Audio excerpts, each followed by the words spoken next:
Welcome, everybody, to the Lone Wolf Show on Witchcraft TV on Roku Television.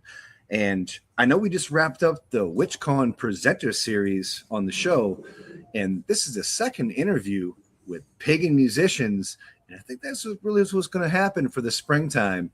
And I want to introduce the band they really have a lot of great material. They work really, really hard, and I know you've heard of them. I know I've heard of them. If you haven't heard of them, you will today. And they are Hekates Torch and, well, Hekates Torch. And I think that's like, well, if I'm saying it wrong, well, I'm from New England and, well, I have an accent. So I'm just going to blame it on the accent. But we all know who the mother of witches is, and they have a band that celebrates her for that goddess spirituality. So I'm going to bring them on right now. Hekates Torch, everyone. Woohoo! Nice to see y'all. And y'all are from Canada. Yeah, Mary Meet Harold and all Witchcraft TV. Thank you very much for this opportunity. We are really honored to be here. Thank you. So are you both originally from Canada or from outside of this? I'm from Canada, yeah. Yeah, I'm originally from Brazil, so now I'm Brazilian Canadian, so living in Canada for 11 years now. Yeah. So originally you're from South America. Yes. And is that your consort? Are you guys like a? I don't want to be disrespectful. Are you like a thing? You guys? You're totally open to questions. Yeah, we're married. Yes. Yeah, that's very, very cool. Did you have like a traditional hand fasting, or is it like a legality? Or we had a traditional hand fasting. Yeah. Very cool. Yeah. Yeah. Very cool. So tell me, how did Hekates Torch? How did that? Because there's three of y'all. How did that band start? Like, what was the? How did it start? That's a good question. Mm-hmm. Yeah. When was it? 2017. Yeah. And we had just recently met, had been working in rituals that were open to the public. And after a conversation, it came to light that, Femi was a vocalist and I could play guitar and sing. And our good friend, a friend of mine from high school, was a drummer. And we thought, hey, we're all pagans. We should get together and start a pagan band. And it kind of took off from there. Yeah, because I was a singer-songwriter already in Brazil, and under another name before my initiation, so it was Mohana. And so when we met, it was kind of natural, right? So, okay, so you were a musician, I'm a singer-songwriter, so why don't we just start making music? But because we are also, at that time, we had already started our coven here. So I'm also a high priestess. He's a high priest. And we have this Hecatian coven. And of course, it's natural to focus on Hecate and offer our art to our goddess. And so this is how we started. But actually, Hecate's Torch, it was not the original name. No. The first name that we thought about was the Oracles.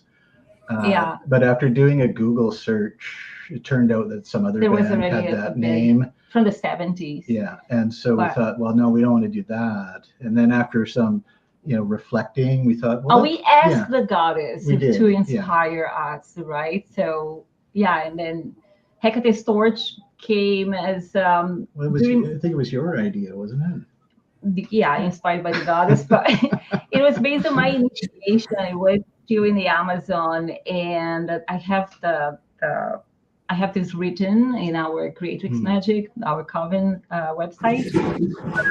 I was guided. Part of my test was I got lost in the jungle, and it was a kind of a labyrinth there. And I was guided out of the labyrinth just by Hecate's Torch. And it was carrying, it was me and my sister.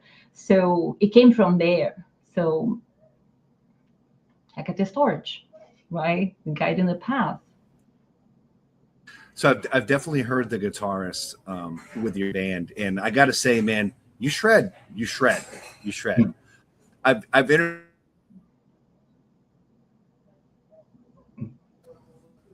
I've interviewed a handful of pagan musicians, and Brian Hinkey comes to mind. Like, he shreds, but you shred too, and I really like that electric guitar that you shred with.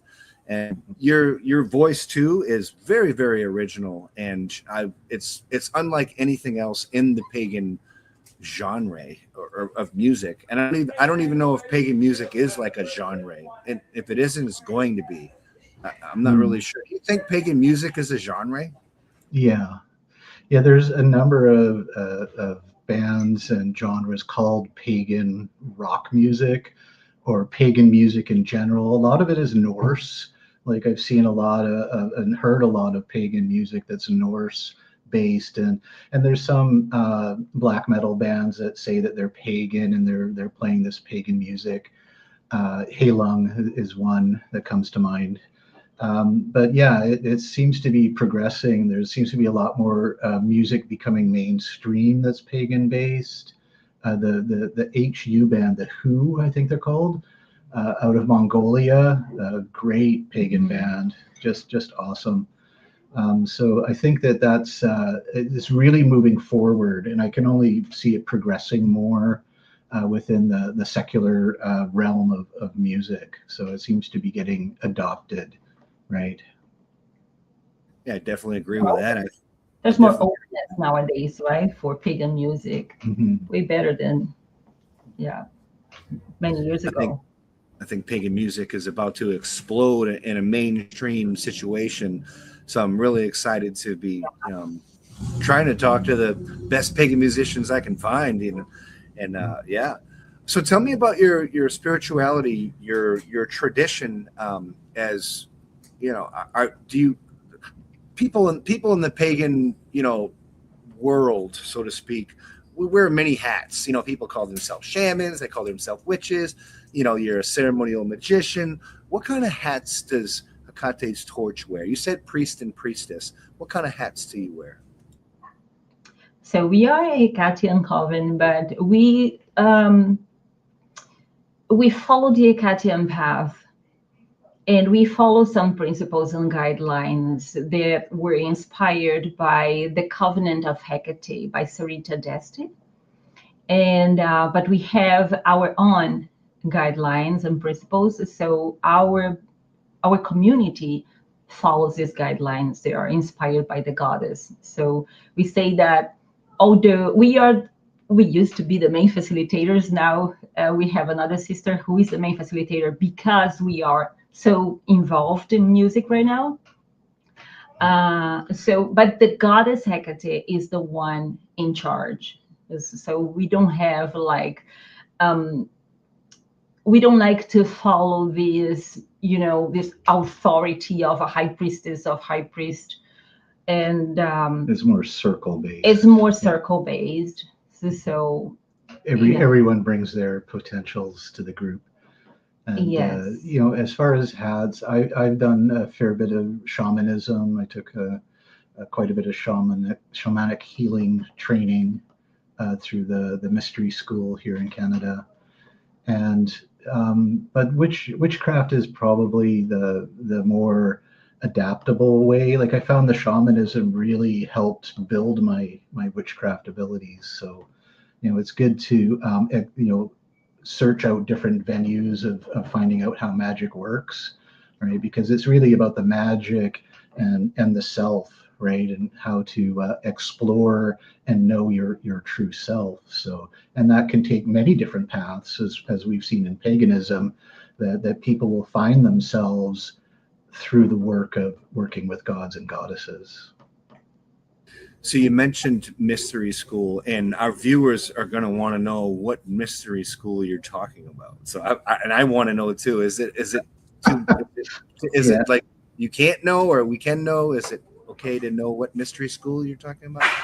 Well, I'm sure it's okay to know. They don't advertise. Like, it's not like, come join us, because as with all mysteries, the people are guided there, right? You often just find yourself there because you're being led, right? And for me, like many years ago, I was open to searching for the path and finding out occult understanding. And that led me to, it's called 13th House Mystery School. And that was just one. That's the one I stuck with. Like there are several here, but that was the one that really spoke to me. And I got involved for many, many years with them. So, yeah. So my priestess, in what we would call our craft, she walks with Hekate as well. But there's a particular symbol, and it's right in your background. And I know that the Aquarian Tabernacle Church, who honor Hekate as a patron deity within that tradition, they wear that scabbard or symbol on their robes. Yes. Can you tell me, like, where does that particular symbol come from, and what does it mean? That's a modern symbol of Hekatean witchcraft, but it's based in ancient traditions, right? So it symbolizes this the serpent that is in this labyrinth, and also the inner world and the outer world, the upper world and the lower world, so all connected.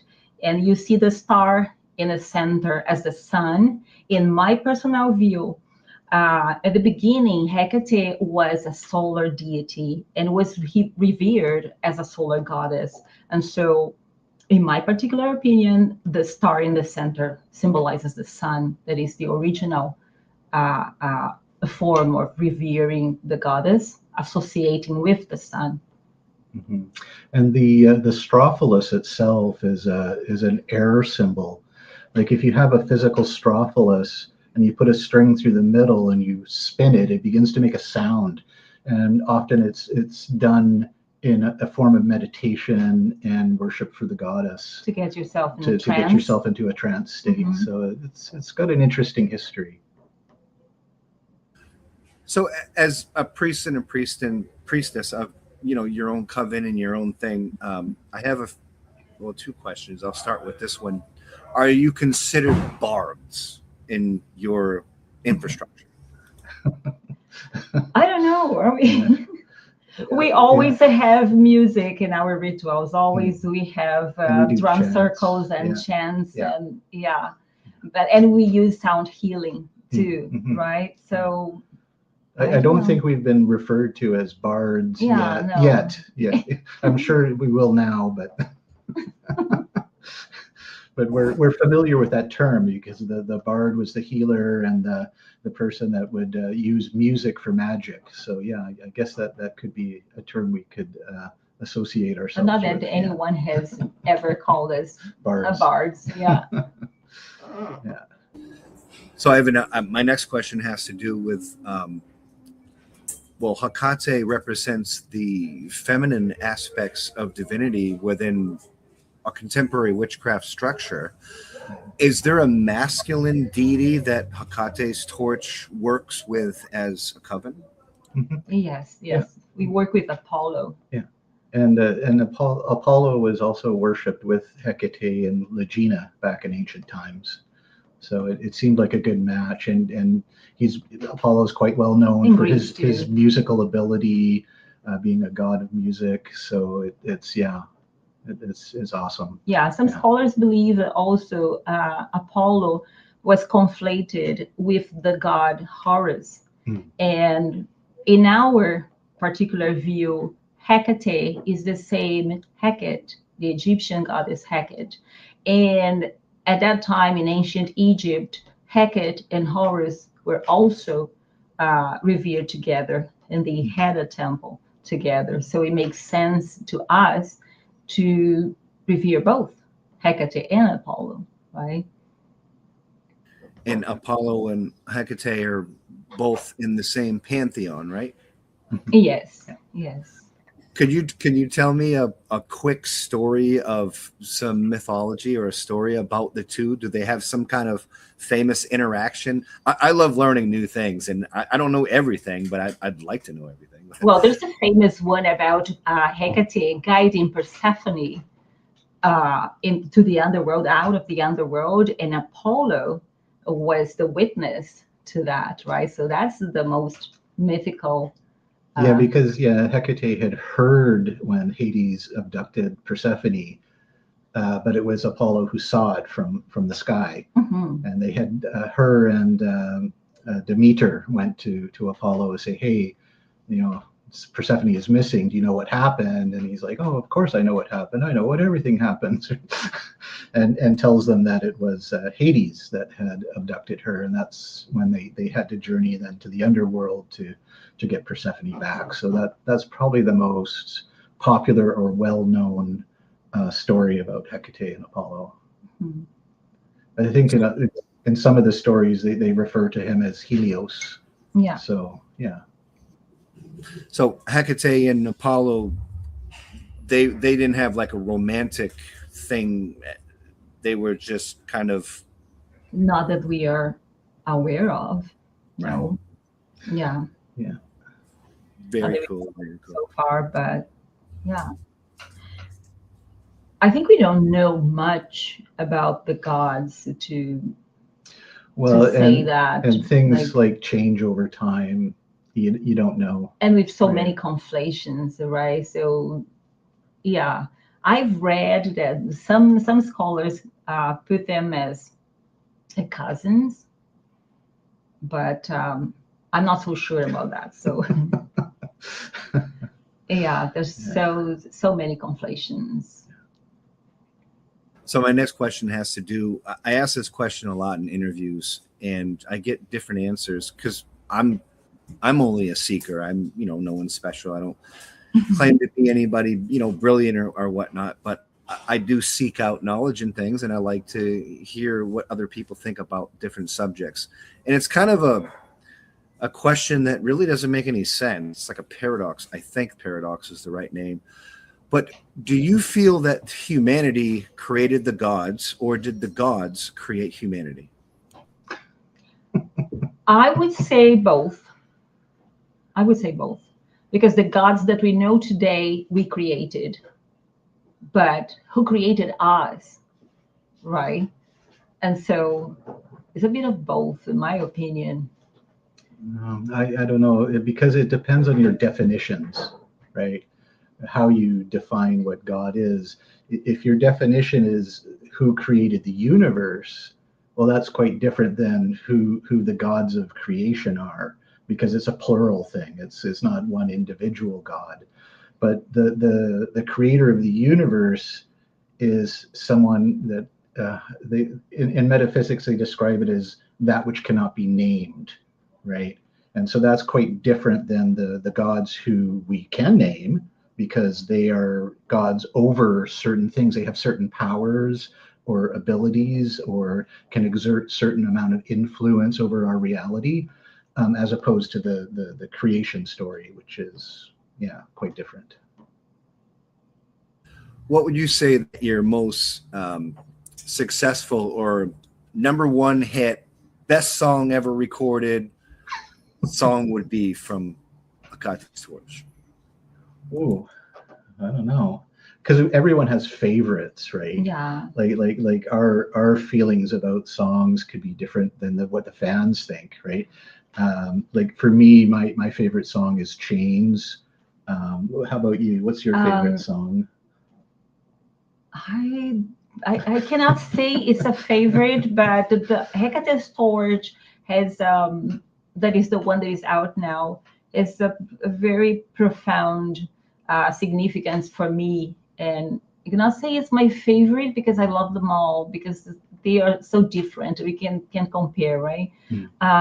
But this has a very special place in my heart, because of the way that it was composed, that it came to me, and the lyrics. We composed the lyrics together for this one, but it was a very difficult, a very challenging a melody at the beginning for me to come with. It was like I was really stuck, and only when I started meditating and I asked the goddess to inspire me, and I went to bed, and then in the middle of the night I woke up with the melody in my mind. So that's why it was different from all the other songs. As far as social media goes, which one of your songs has the most viewers? Oh, that would be definitely Chains. That was And, the song that made us viral. Yeah, Right? So all yeah, of a sudden we got that's so the one surprised. where in the chorus I say, "Forced to embrace." He became a meme. Yeah, we forced to embrace. Yeah, so that took off like crazy. Yeah, So that was January last year. yeah. No, So, last year, the year before. It was 2024. no, it was Well, no? 2025. Yeah. January 2025. Yeah. Okay. Mhm. Yeah. And it's Chains on YouTube.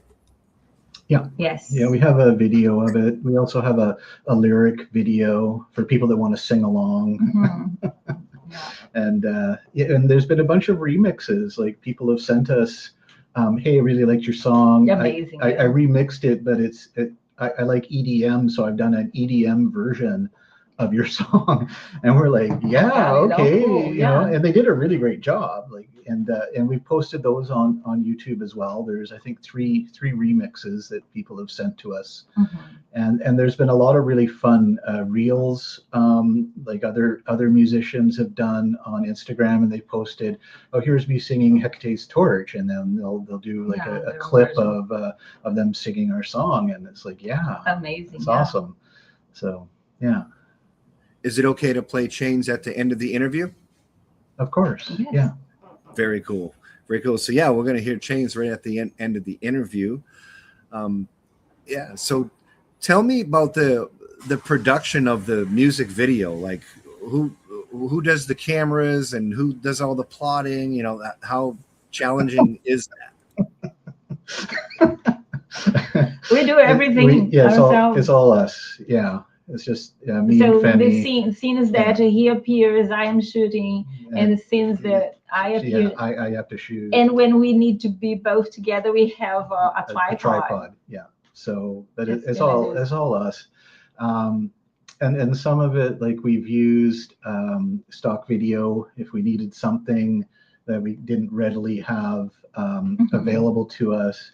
But we really wanted to put across the tone and the feelings about the song. So the video really came together in a way that was kind of even surprised us how it turned out. Yeah. Yeah.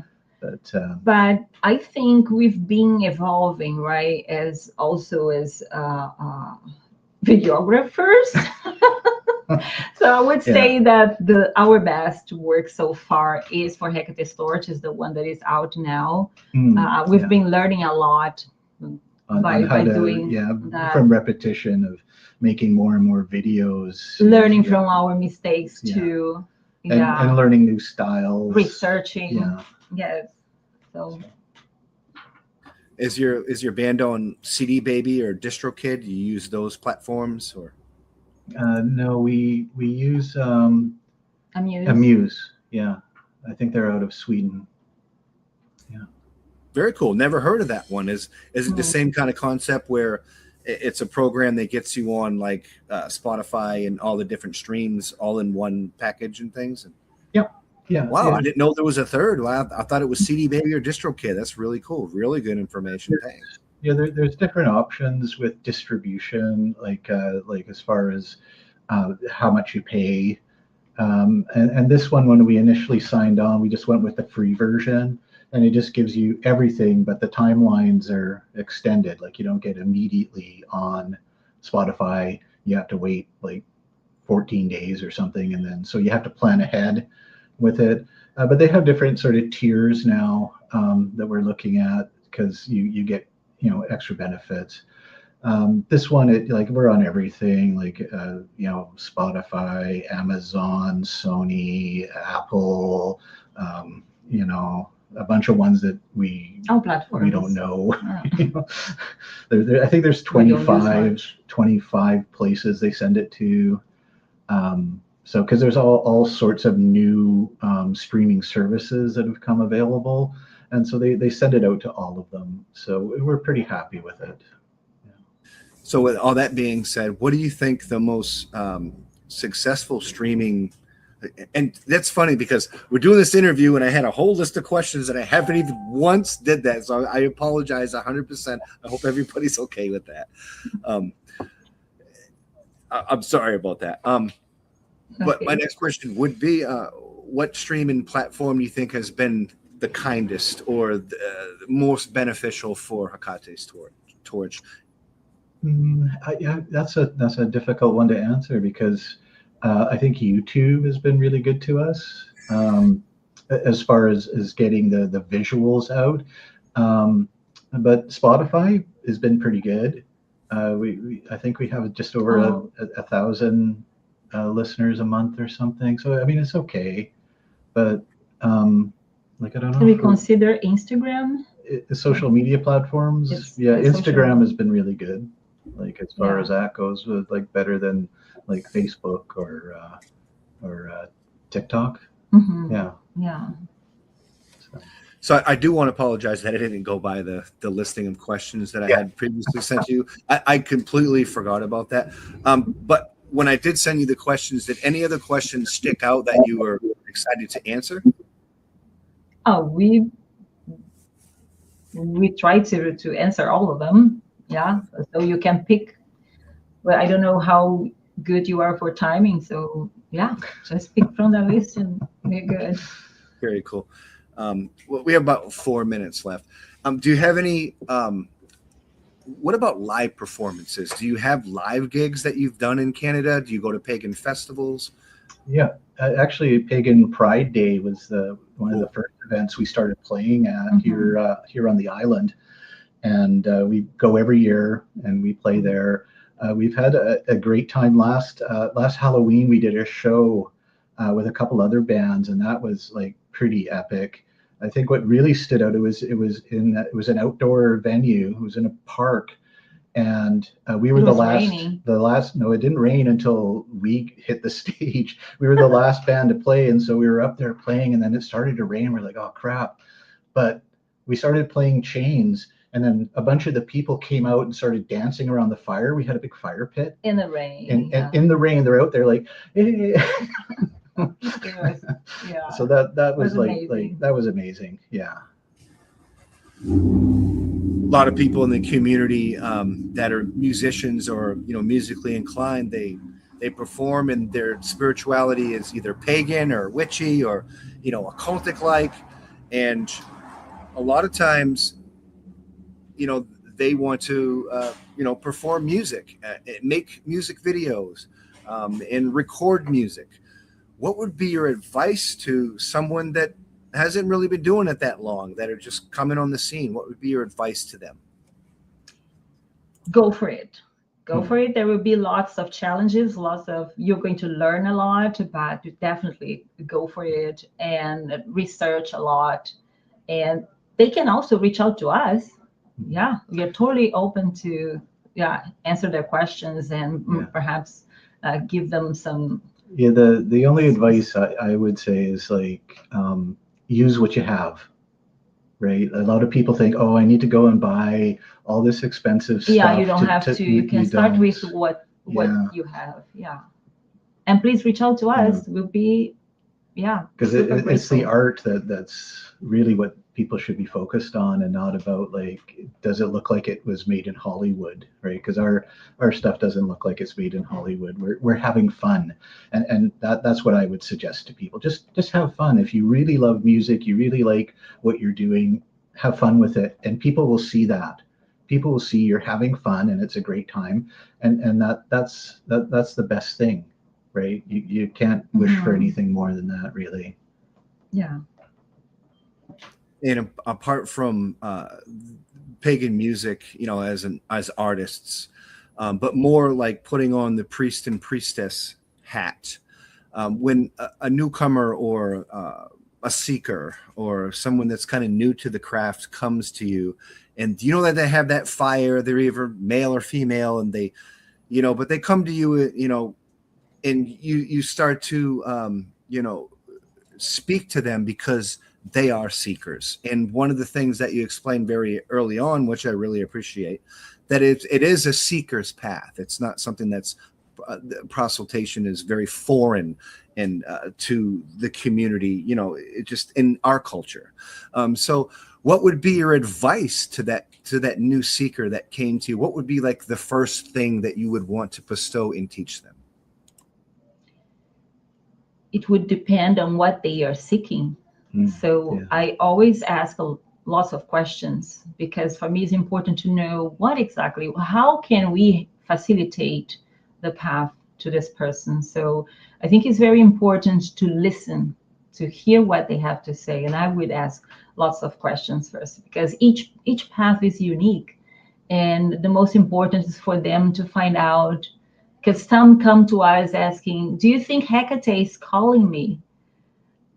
Right. So that's a difficult question, because it depends on your concept of what is this call? What do you think she is calling you? Of course, she's calling all of us, but what particular actions she wants from you, that is so personal. So I would ask more questions to understand what this person is coming from and what they want to achieve, what they have to offer, what they would like to offer to the community too. And that's very important, because we have in our mission is also to serve our community and to facilitate this communication with the goddess, but also work very close to the marginalized. And many people come to us as marginalized, right? So that suffered a lot of abuse, a lot of bullying, or they have mental issues. And we are a very inclusive, or we try to be very inclusive with people who come to us. Right, that makes a lot of sense. A lot of sense. Thank you guys so much for coming on the Lone Wolf Show on Witchcraft TV on Roku Television. Can one of you or both of you do the honors to introduce your hit song by Hekates Torch, Chains? Mm-hmm. Thank you very much, Harold and Witchcraft TV, for having us. It's a pleasure to be here. Yeah. And now prepare to be forced to embrace Chains by Hecate's Torch. Woohoo! Thank you so much. We love you guys.